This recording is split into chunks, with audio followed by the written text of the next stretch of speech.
Hello friends, this is Golu Gupta on your favourite channel Golu tutor. जो भी नए हैं सब्सक्राइब कर दीजिए, बेल आइकन बजा दीजिए।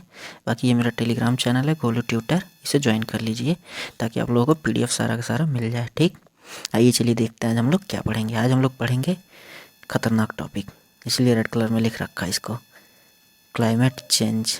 ठीक है, दिन प्रतिदिन क्या हो रहा है, टेम्परेचर बढ़ता जा रहा है। इसी चीज़ को जलवायु परिवर्तन कहा जाता है। कभी बारिश आ जा रही है, जो बारिश का पहले पैटर्न हुआ करता तो सारा चेंज हो गया। ये सारी चीज़ों के चेंज होने के जो प्रक्रिया है उसको बोला जाता है जलवायु परिवर्तन या क्लाइमेट चेंज।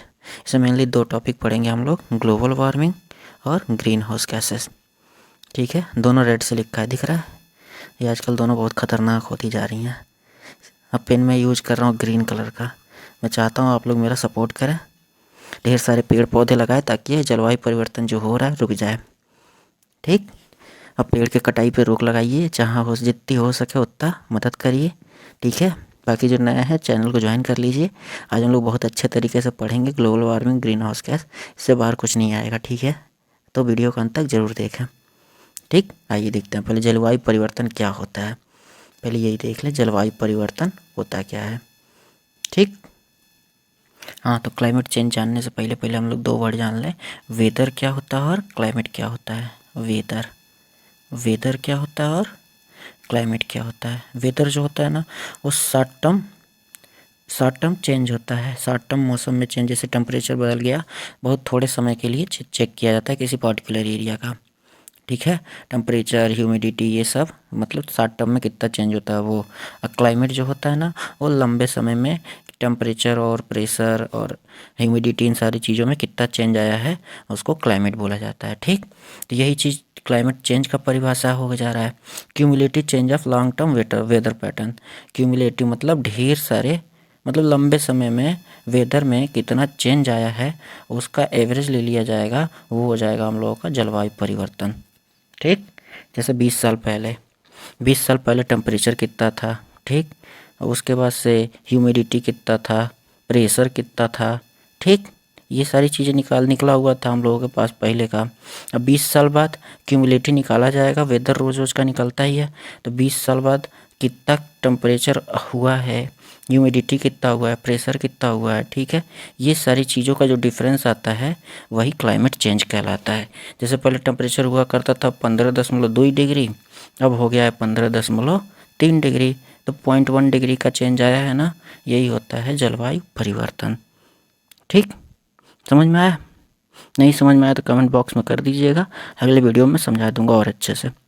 ठीक, तो ये अब हम लोग पढ़ेंगे जलवायु परिवर्तन का कारण। सबसे बड़ा कारण है इसका ग्लोबल वार्मिंग। ठीक है, ग्लोबल वार्मिंग या भूमंडलीय उष्मीकरण, पृथ्वी का बहुत जल्दी से गर्म होना, भूमंडलीय उष्मीकरण। ठीक है, कुछ फैक्ट जान लीजिए, जैसे 2016 सबसे हॉटेस्ट ईयर था।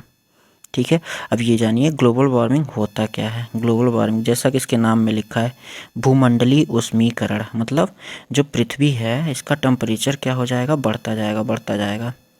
ठीक, 10-20 साल पहले हुआ करता था 15 डिग्री, अभी क्या हो जाएगा 15.4 डिग्री हो गया, यानी टेम्परेचर बढ़ गया है। इसी को कहा जाता है भूमंडलीय उष्मीकरण। जैसे यहाँ लिखा है, average increase in temperature near earth surface in troposphere, यानी क्षोभ मंडल में तापमान की औसत वृद्धि। ठीक है, इसको कहा जाएगा भूमंडलीय उष्मीकरण। ये क्यों हो रहा है, पेड़ों की कटाई हो रही है। ठीक है, ढेर सारी बिल्डिंग्स बन रही हैं, बिल्डिंग बनती है तो बिल्डिंग क्या करता है, सनलाइट ऑब्जॉर्ब करता है, जिसकी वजह से टेम्परेचर बढ़ता जाता है। पेड़ थे, पेड़ कट गए, उसके जगह बिल्डिंग बन गए, तो ढेर सारा ये ऑब्जॉर्ब कर लिया, और सारे वायुमंडल में ढेर सारी गैसेस आ गई जिनको ग्रीन हाउस गैसें कहा जाती हैं। ठीक है, ग्रीन हाउस गैसेस जिनके बारे में हम लोग आगे पढ़ेंगे। ये ग्रीन हाउस गैसेस क्या करती हैं, ये जो सन रेज हैं उनको ट्रैप कर लेती हैं, सन रेज को ट्रैप कर लेती हैं और जाने नहीं देती हैं। इसकी वजह से जो क्षोभ मंडल है इसकी टेम्परेचर बढ़ती जा रही है। ठीक, यही कारण है ग्लोबल वार्मिंग का। ठीक, देखिए जैसे यहाँ लिख रखा है, result of emission of green house gases from human activity. Mainly ये जो भूमंडलीय उष्मीकरण का मेन कारण कौन है, ह्यूमन, हम मनुष्य सबसे खतरनाक होते जा रहे हैं आजकल। ठीक, हर चीज़ काट पीट के इधर उधर बर्बाद करते रहे, जला रहे हैं इधर उधर, ढेर सारी फैक्ट्रीज बना रहे हैं जिससे धुएं निकल रहे हैं, कार्बन डाइऑक्साइड, ढेर सारे ग्रीन हाउस गैसेस निकल रही हैं, जिसकी वजह से क्या हो रहा है, टेम्परेचर बढ़ता जा रहा है। इन्हीं सारे गैसेस को ग्रीन हाउस गैस कहा जाता है, जो क्या करती हैं, सनलाइट को ट्रैप कर लेती हैं, जाने नहीं देती हैं, जिसकी वजह से टेम्परेचर बढ़ रहा है। ठीक, तो ये होता है भूमंडलीय ऊष्मीकरण। अब इसको और डिटेल में हम लोग जानते हैं क्या होता है, सनलाइट कैसे आता है, क्या क्या होता है। ठीक, ये सारी बातें जानते हैं हम लोग। देखिए ये जो सन है, सन क्या है, सन लाइट सोर्स का मतलब हीट का सोर्स है। तो हीट का सोर्स है यहाँ हम लोगों का पृथ्वी अर्थ है। तो ये क्या है, यहाँ से सनलाइट देता है। ठीक है, सनलाइट दिया, इस सन टोटल जो इंसोलेशन, इसको इंसोलेशन बोला जाता है, इनकमिंग सोलर रेडिएशन। ठीक, इसको बोला जाता है क्या, इंसोलेशन। अब जो ये इंसोलेशन आता है पृथ्वी की तरफ, तो ये सन के जितना टोटल एनर्जी देता है उसका 0.8 to 0.9% टोटल एनर्जी सन मतलब पृथ्वी को मिलता है सूरज से। ठीक, 0.8 to 0.9% एनर्जी सूरज से पृथ्वी को मिलता है। अब इसका जो है ना 2% मात्र, इसका 2%।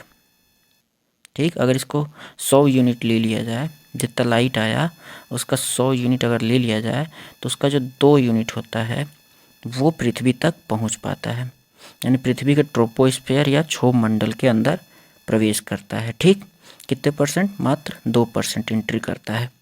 ठीक है, अब हम लोग आ गए ट्रोपोस्फीयर में, अपने क्षोभ मंडल में। अब क्षोभ मंडल में क्या होता है, क्षोभ मंडल में क्या है, बादल हैं, क्लाउड्स हैं, वाटर ड्रॉपलेट हैं।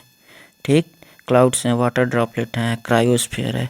क्रायोस्फीयर वो होता है, ये जो ये रहा हम लोगों का क्या कहते हैं, पहाड़ियाँ रहीं, ढेर सारी पहाड़ियाँ हैं ना, पहाड़ियों के ऊपर एक कुछ लेयर होता है जहाँ सिर्फ बर्फ़ रहती है, इसको बोला जाता है क्रायोस्फीयर। तो ये क्या करती हैं, ये सारी ये सनलाइट इस पे जब आएगी तो ये इसको रिफ्लेक्ट कर देगा सीधा सीधा। इसलिए जब बादल होते हैं ऊपर तो सनलाइट थोड़ा सा भी नहीं आ पाता है और ठंडा हो जाता है मौसम। क्यों, क्योंकि ये सारे के सारे सनरेज रिफ्लेक्ट कर दिया है। और जो ये होते हैं वाटर ड्रॉपलेट, ये लोग भी ऑब्जॉर्व कर लेते हैं, कुछ रिफ्लेक्ट कर देते हैं। क्रायोस्फीयर क्या करता है, ऑब्जॉर्व कर लेता है। ठीक है, तो टोटल 2 यूनिट एनर्जी यानी 2% एनर्जी आई थी ट्रोपोस्फीयर के अंदर। अब ये सारा ऑब्जॉर्व करने के बाद टोटल 1% या 1 यूनिट एनर्जी पृथ्वी के अंदर प्रवेश करती है।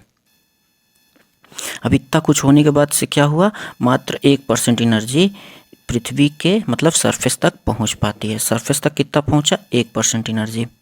पहले तो 0.8 to 0.9% इंसोलेशन आया था, अब उसमें से रिफ्लेक्ट होते होते 2% हम लोगों के ट्रोपोस्फीयर तक पहुंचा।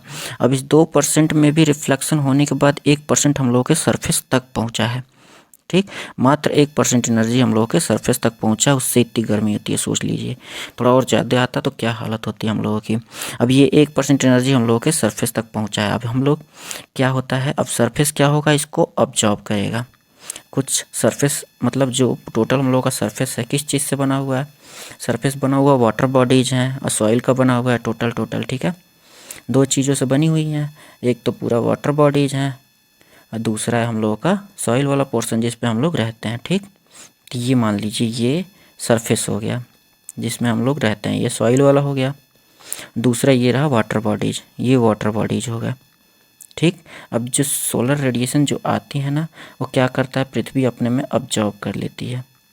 ठीक, इसका ऑब्जॉर्प्शन रेट अलग होता है, वाटर का ऑब्जॉर्प्शन रेट अलग होता है और सॉइल का ऑब्जॉर्प्शन रेट अलग होता है। सॉइल क्या करता है, टोटल रेडिएशन का 75% ऑब्जॉर्व करता है, और जो वाटर होता है वो 60% ऑब्जॉर्व करता है, और बाकी 40% जो होता है ना उसको क्या करता है, वापस कर देता है। वो ये 75% ऑब्जॉर्व कर लिया और 25% वापस करता है। कितने परसेंट वापस किया, 25% वापस किया। ठीक, और जो वाटर होता है वो 60% ऑब्जॉर्व करता है और 40% वापस कर देता है।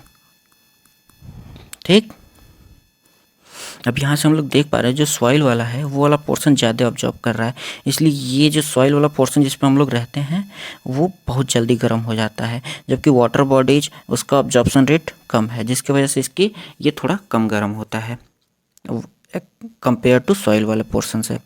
ठीक है, क्योंकि यहाँ 60% ऑब्जॉर्व हो रहा है, यहाँ 75% हो, तो ऑब्वियस सी बात है कि ये जो सॉइल जिस पे हम लोग रहते हैं वो जल्दी से गर्म हो जाएगा।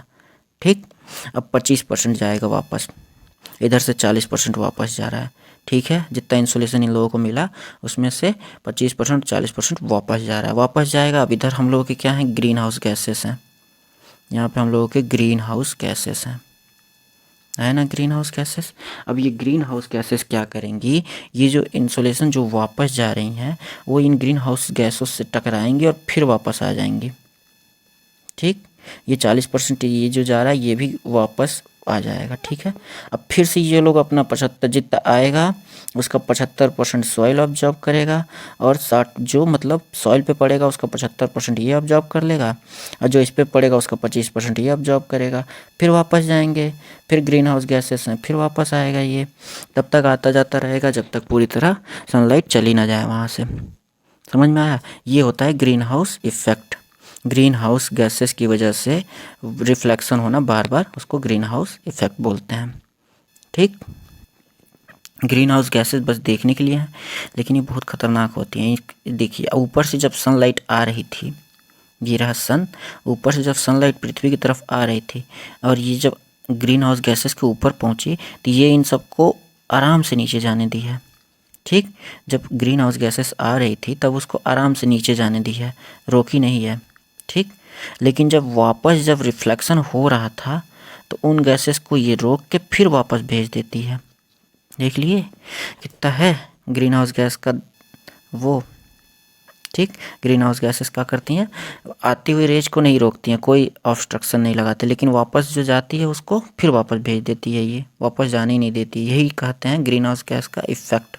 इसी को कहते हैं गैस मतलब लाइट का ट्रैप करना, लाइट को ट्रैप करके फिर वापस कर देती है, ठीक है।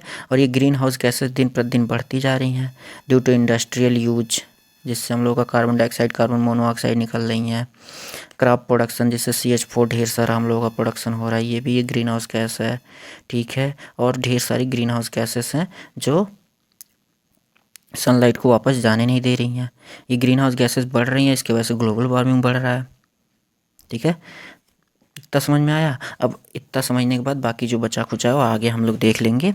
चलिए अब देखते हैं कुछ और टॉपिक्स, जैसे अब इम्पैक्ट ग्लोबल वार्मिंग आप लोगों ने देख लिया कैसे पृथ्वी गर्म हो रही है बार बार, वही ग्रीन हाउस गैसेस बार बार उसको रिफ्लेक्ट करती है जिसकी वजह से टेम्परेचर बढ़ता जाता है। और जो सॉइल होता है वो 75% ऑब्जॉर्ब कर लेता है जितना उसके पास एनर्जी जाती है, इसकी वजह से वो क्या होता है, गर्म होता जा रहा है। अब इसका इम्पैक्ट क्या होगा, अब देखिए टेम्परेचर बढ़ेगा, टेम्परेचर बढ़ेगा तो बर्फ़ पिघलेंगी, बर्फ़ पिघलेंगी तो पानी कहाँ जाएगा, अल्टीमेटली सी में जाएगा, तो सी लेवल क्या होगा, ऊंचा उठेगा, समुद्र तल में वृद्धि आएगी। अब समुद्र तल में वृद्धि आ रही है, change in rainfall pattern, rainfall pattern का चेंज कैसे आएगा, जैसे यहाँ पे बहुत ज़्यादा टेम्परेचर हो गया तो उसमें क्या कहते हैं, वेपोराइजेशन बहुत ज़्यादा होगा, वेपोराइजेशन ज़्यादा होगा इस एरिया से तो यहाँ ज़्यादा बारिश हो जाएगी, ठीक है। इसी के लिए वो कुछ दिन पहले केरला में बाढ़ आया था, क्योंकि रेनफॉल पैटर्न में चेंज आ गया है, कहीं भी बारिश ज़्यादा हो जा रही है, कहीं कम हो जा रही है, यही कहते हैं चेंज इन रेनफॉल पैटर्न। उसके बाद से क्या हो रहा है, वही मेल्टिंग ऑफ आइस कैप और ग्लेशियर, जिसकी वजह से सी लेवल राइज हो रहा है, ठीक है। हैबिटेट लॉस, अब देखिए जैसे समुद्र का पानी बढ़ेगा तो अपना कोस्टल एरिया पूरा और बढ़ाएगा ना, तो कोस्टल एरिया बढ़ाएगा, उसमें जितने लोग रहते हैं सब तो गायब हो जाएंगे ना, ठीक है। वहाँ पे जो एनिमल रहते थे वो भी तो गायब हो जाएंगे ना, जिनको पानी की ज़रूरत नहीं थी लेकिन वैसे दलदली जगह पे या थोड़े से कम पानी में रहते थे, उन लोगों का भी तो पॉपुलेशन ख़त्म होगा ना, ठीक है। इसके वजह से डिसीज़ भी बढ़ेंगे ढेर सारे। कोरल रीफ का ब्लीचिंग हो जाएगा, ब्लीचिंग मतलब बर्बाद होना, ठीक। जैसे कोरल रीफ के साथ सीन ये होता है ना कि ये कुछ हाइट तक ही रहती हैं, जैसे 50 मीटर हाइट तक ही इन लोगों का 50 मीटर मतलब पानी का लेवल है, उसी में ये सारी होती हैं कोरल रीफ। अब क्या होगा, जब ये लेवल बढ़ेगा तो 50 से कुछ बढ़ जाएगा, ठीक। जब कुछ बढ़ जाएगा तो यहाँ पे इन सब का रहना मुश्किल हो जाएगा क्योंकि लेवल बढ़ गया है। अब ये थोड़ा सा आगे जाएंगे लेकिन जो यहाँ पे जो है ये सारी बर्बाद तो हो जाएंगी ना, यही होता है ब्लीचिंग ऑफ कोरल रीफ। उसके बाद से जितने प्लैंकटन यानी जितने पौधे हैं वो सब भी बर्बाद हो जाएंगे, क्योंकि क्या होगा, सी तो गर्म हो जाएगा ना, ग्लोबल वार्मिंग की वजह से समुद्र गर्म हो जाएगा, समुद्र गर्म होगा तो उसमें वाटर में ऑक्सीजन का मिक्सिंग कम हो जाएगा, ऑक्सीजन कम होगा तो प्लैंकटन मरेंगे तो जितने इन पे डिपेंडेंट जो एनिमल्स है वो सारे भी डेथ कर जाएंगे धीरे धीरे, ठीक है। तो इतने सारे दिक्कतें होती हैं ग्लोबल वार्मिंग की वजह से, ठीक। ठीक है। तो हम लोग अगर कुछ सावधानी बरतें हैं, लोगों को पेड़ काटने से रोकें, प्लांटेशन करें, और ये जो हैबिटेट लॉस हो रहा है जानवरों का उन सबको रोके, तो हम लोगों को ये सब होने से बचा सकते हैं पृथ्वी को। तो ठीक है ना, तो आप लोग मदद करिए, ठीक है। अब देखिए ग्रीन हाउस इफ़ेक्ट, अभी आप लोगों ने देखा ग्रीन हाउस इफ़ेक्ट क्या था।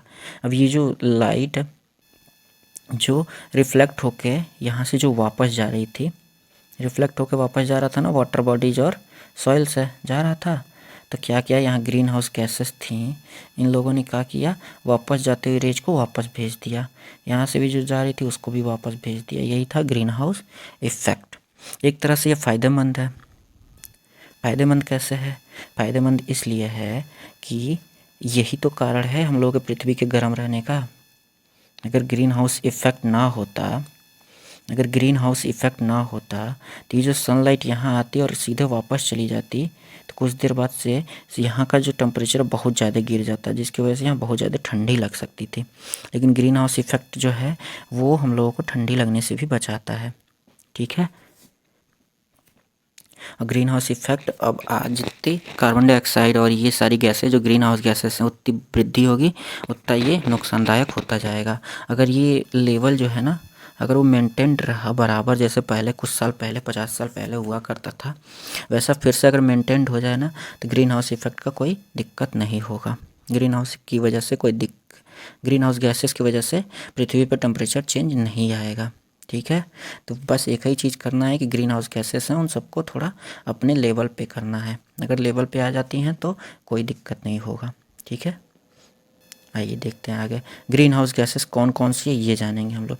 जैसे green house gas water vapour सबसे बड़ा ग्रीन हाउस गैस है। जो वाटर वेपर जो चारों तरफ फैला हुआ है, जब पृथ्वी पे सनलाइट पड़ती है, तो सनलाइट पड़ती है तो क्या होता है, वाष्पीकरण होता है।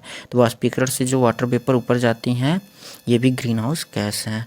उसके बाद से कार्बन डाइऑक्साइड, कार्बन डाइऑक्साइड के बारे में तो सभी कोई जानता होगा। उसके बाद से मीथेन है, मीथेन CH4 जिसका फॉर्मूला होता है, वो भी क्या है, ग्रीन हाउस गैस है। ये भी क्या करता है, सनलाइट को ट्रैप करता है। वही से नाइट्रस ऑक्साइड है, फ्लोरिनेटेड गैसेस जैसे फ्लोरिनेटेड हाइड्रोफ्लोरोकार्बन है, परफ्लोरोकार्बन है, सल्फर हेक्साफ्लोराइड, ये तीनों फ्लोराइड युक्त हैं। देखिए इसमें भी फ्लोरीन है, इसमें भी फ्लोरीन है, इसमें ये फ्लोराइड युक्त गैसेस हैं, इसको फ्लोरिनेटेड गैस कहा जाता है। इसके बाद से आता है काला कोयला या ब्लैक कार्बन, ब्राउन कार्बन या ब्राउन कोयला जो भी है। ये सारी चीज़ें जो हैं, ये सारी गैसेस क्या हैं, ग्रीन हाउस गैसेस हैं। ये सनलाइट को ट्रैप करती हैं और वापस भेजती हैं, और जिसकी वजह से टेम्परेचर बढ़ता जाता है और फाइनली बहुत ज़्यादा बढ़ जाता है, जिसकी वजह से कितनी सारी दिक्कतें हुई आप लोगों ने देखा, ठीक है। ये ग्रीन हाउस हुआ तो का दिक्कत हुआ आप लोगों ने यहाँ पे देखा, ये इतने सारे दिक्कत होंगे, ये बहुत ज़्यादा दिक्कत है, ठीक है। हल्के में मत लीजिए इन सारी चीज़ों को, ठीक हो गया। ये ग्रीन हाउस गैसेस ये सारी आप लोग पढ़ लीजिए, एग्जाम में बारी हमेशा पूछा जाता है कि इनमें से कौन सा ग्रीन हाउस गैस नहीं है, इसमें से कौन सा ग्रीन हाउस गैस है, ऐसा क्वेश्चन बना सकता है, ठीक। अब देखिए क्या है ना, पोटेंशियल, एक ग्रीन हाउस गैस का कितना पोटेंशियल है या संभाव्यता कितनी है उसकी, ठीक है। तो इसका मेन जो होता है यूनिट जो होता है उसको लिया जाता है कार्बन डाइऑक्साइड को, कार्बन डाइऑक्साइड को यूनिट लिया जाता है, ठीक है। जैसे global warming potential carbon dioxide का 100 साल में 1 लिया गया है, इसको यूनिट लिया गया है। कितने सालों में इसका, कितने साल तक इसका लाइफ टाइम होता है, 100 साल तक ये जिंदा रहता है, मतलब कार्बन डाइऑक्साइड का इफेक्ट रहता है। ये कार्बन डाइऑक्साइड बन गया तो 100 साल तक रहेगा स्पेस में अवेलेबल, ठीक है। वैसे ही अब देखिए CH4 का जो है ना, CH4 का जो पोटेंशियल होता है ना कार्बन डाइऑक्साइड के 21 गुना होता है, हो गया ये 21 गुना, और इसका लाइफ जो होता है वो 12 साल होता है, यानी 12 साल तक रहता है, ठीक है। 12 साल तक कार्बन डाइऑक्साइड का 21 गुना लाइट रोकता है, यही होता है 21 जो लिखा है, कार्बन डाइऑक्साइड का 21 गुना इसका पोटेंशियल होता है। वैसे नाइट्रस ऑक्साइड का 310 गुना होता है। देखिए एक नाइट्रस ऑक्साइड अगर आप प्रोड्यूस करते हैं तो वो जो नाइट्रस ऑक्साइड है वो कार्बन डाइऑक्साइड का 310 गुना ज़्यादा लाइट रिफ्लेक्ट करेगा और ज़्यादा गर्म करेगा। वैसे अभी फ्लोरिनेटेड गैसेज जो थी जैसे हाइड्रोफ्लोरोकार्बन, परफ्लोरोकार्बन और सल्फर हेक्साफ्लोराइड, इन तीनों का भी देखिए कितना ज़्यादा है पोटेंशियल, 11,700 तक जाता है, ये 9200 तक जाता है, 23,900 तक जाता है।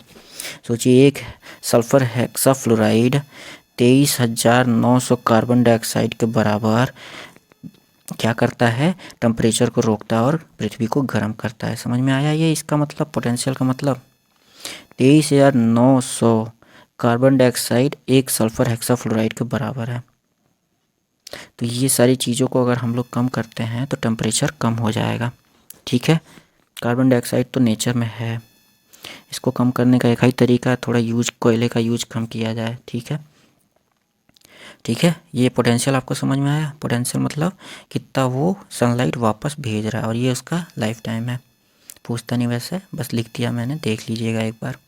ठीक, आगे क्या है? अब ये श्रृंखला मतलब ये कैसे कैसे इसका होता है। देखिए, जैसे ह्यूमन एक्टिविटी की वजह से क्या हुआ, ह्यूमन ने कुछ एक्टिविटी किया, उसने क्या किया, फॉसिल फ्यूल जलाया एनर्जी प्रोड्यूस करने के लिए। फॉसिल फ्यूल को जलाया, ईंधन का खपत किया, तो ईंधन से क्या निकला, ग्रीन हाउस गैसेस निकली। ग्रीन हाउस गैसेस जैसे carbon monoxide, carbon dioxide, nitrous oxide, methane methane सारे निकले। अब ये निकला जिसके वजह से क्या हुआ, ग्लोबल वार्मिंग हुआ। अभी दिखाया ना ग्रीन हाउस की वजह से कैसे ग्लोबल वार्मिंग हो रहा था। तो पहले ह्यूमन एक्टिविटी ने फॉसिल फ्यूल जलाया, फॉसिल फ्यूल जलाने से ग्रीन हाउस गैस निकली, ग्रीन हाउस गैस से क्या हुआ, ग्लोबल वार्मिंग हुआ। अब ग्लोबल वार्मिंग होता रहा होता रहा होता रहा, फाइनली क्या हो गया, इसको मिला के क्लाइमेट चेंज हो गया। रोज़ रोज़ रोज़ थोड़ा थोड़ा थोड़ा थोड़ा करके ग्लोबल वार्मिंग मतलब टेम्परेचर थोड़ा थोड़ा थोड़ा थोड़ा बढ़ते बढ़ते फाइनली ढेर सारे ईयर का देखा गया, तो क्या हो गया, फाइनली टेम्परेचर ज़्यादा बढ़ गया, तो उसको बोल दिया गया क्लाइमेट चेंज हो गया। अब जब क्लाइमेट चेंज हुआ तो कुछ टेम्परेचर बढ़ेगा, 0.2% डिग्री सेल्सियस बढ़ेगा। इतना भी बढ़ेगा तो भी बहुत सारे वो क्या करेगा, ग्लेशियर को पिघलाएगा। अब क्लाइमेट चेंज हुआ तो ग्लेशियर पिघलना शुरू किया। अब ग्लेशियर पिघलेगा तो वो पानी का लेवल बढ़ेगा, किसमें, सी लेवल बढ़ेगा। सी लेवल बढ़ेगा तो फ्लडिंग होगा, या राइज इन सी लेवल मतलब बाढ़ आएगा, या फिर सी लेवल का इंक्रीज होगा। इस सी लेवल जब इंक्रीज हो जाएगा तो क्या हो जाएगा, जो लो लाइंग एक कोस्टल लैंड है, मतलब ये समुद्र है, समुद्र के पास कुछ एरिया बचा रहता है, लो लाइंग कोस्टल एरिया जिसको बोला जाता है। अब पानी का लेवल जब बढ़ेगा तो ये कोस्टल एरिया पे भी तो पूरा डूब जाएगा ना। वही कहना चाह रहा है कि जो लो लाइंग कोस्टल एरिया है वो सारी भी डूब जाएंगे। ये जब डूब जाएंगी तो यहाँ पे क्या हो जाएगा, इकोसिस्टम का लॉस होगा, और स्पेसीज यहाँ जितने रहते हैं उन सब का भी तो मृत्यु हो जाएगी ना। जो पानी में नहीं रहते हैं वो यहाँ पे स्पेसीज जो हैं, मतलब जितने पेड़ पौधे जानवर हैं वो सारे डेथ कर जाएंगे ना। ठीक है, आगे मूव करने के लिए उन सब के पास जगह भी तो नहीं है, क्योंकि अभी ये फाइनल हो जाएगा। ठीक है, तो ये यहाँ पे जितने स्पेसीज हैं वो सारे डेथ कर जाएंगे, मेनली मैनग्रोव्स सारे। ठीक, मैनग्रोव्स में पानी बढ़ जाएगा तो डेथ कर जाएंगे। सबसे ज़्यादा ऑक्सीजन का सोर्स हमारा मैनग्रोव होता है। ठीक है, तो यही लिखा है, इकोसिस्टम और स्पेसीज एक्सटेंशन हो जाएगा फाइनली। ठीक है, प्रजातियाँ विलुप्त हो जाएंगी ढेर सारी, और जो पारिस्थितिकी तंत्र है उसका विनाश हो जाएगा। तो आप लोगों ने देखा ना कि ये छोटे से ग्लोबल वार्मिंग से कितना दिक्कत हो रहा है, और ये मेनली हो किसके वजह से रहा है, ये ह्यूमन एक्टिविटी की वजह से हो रहा है। जब तक ह्यूमन नहीं थे तब तक ये पृथ्वी बहुत खुशहाल था, कोई दिक्कत नहीं होता था, कोई टेम्परेचर नहीं बढ़ता था, एकदम सामान्य टेम्परेचर रहता था, लोग मस्त जीते खाते थे। लेकिन जो मनुष्य ने आई अपनी आवश्यकता के लिए सारी चीज़ें करना शुरू करी, इसके वजह से ये इतनी सारी दिक्कतें हो गई हैं जितना आप लोग देख पा रहे हैं। ठीक है, फाइनली बस आज के लिए इतना ही। ये मेरा चैनल है गोली ट्यूटर, जो लोग ज्वाइन कर लिए अच्छा है, जो लोग नहीं ज्वाइन किए हैं सब्सक्राइब कर लीजिए, बेल आइकन ज़रूर बजा दीजिए, और ये मेरा टेलीग्राम चैनल है, ज्वाइन कर लीजिए। ठीक है, बाकी कमेंट में बताइएगा कैसा था ग्लोबल वार्मिंग। इन्वायरमेंट का सबसे हॉट टॉपिक है, मतलब हमेशा पूछा जाने वाला टॉपिक है। ठीक है, तो आप लोग ज़रूर देखें अंत तक कर ही दिए हम लोग। बाकी लाइक शेयर सब्सक्राइब कर दीजिएगा, जिन लोगों ने सब्सक्राइब अब तक नहीं किया वो तो कर ही दीजिएगा, और बेल आइकन बजा दीजिएगा ताकि आपके पास तक नोटिफिकेशन चला जाए।